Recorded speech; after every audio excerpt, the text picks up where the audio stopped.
জুলাই আন্দোলন দমন নিপীড়নের মানবতা বিরোধী অপরাধে মামলার আজকের শেখ হাসিনার বিচারিক কার্যক্রম ইতিমধ্যে শেষ হয়েছে।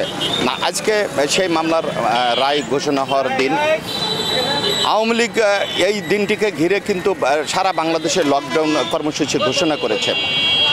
এই লকডাউন কর্মসূচি ঘোষণা করাই কিন্তু সারা বাংলাদেশে যে উত্তেজনা বিরাজ করছে সেই উত্তেজনার থেকে মানুষ কিন্তু বিভিন্ন সময় বিভিন্নভাবে এই দিনটাকে নিয়ে কিন্তু উদ্বেগ উৎকণ্ঠার মধ্যে কাটিয়েছে।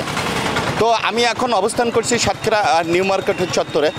আমি সকাল থেকে যেটা পেয়েছি আমি একটু দেখাতে চাচ্ছি জীবনযাত্রা, মানুষের জীবনযাত্রা, চলাফেরা, গাড়ির ঘোড়া চলাফেরা, অফিস আদালত সব কিন্তু কাজ একদমই স্বাভাবিক ছিল।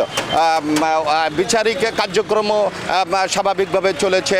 তারপরে গাড়ি ঘোড়া থেকে শুরু করে আপনার সমস্ত কোথাও কিন্তু বিন্দুমাত্র বিচ্ছিন্ন কোনো ঘটনার কিন্তু এখনও আমরা খবর পাই নাই বা এরকম কোনো ঘটনা ঘটে নাই।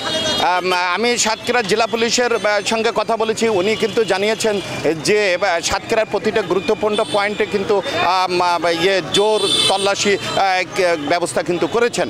তো গতকাল রাতেও তল্লাশি হয়েছে, সকালে তল্লাশি হয়েছে, এখনও কিন্তু আইনশৃঙ্খলা পরিস্থিতি শক্ত অবস্থানে আছে।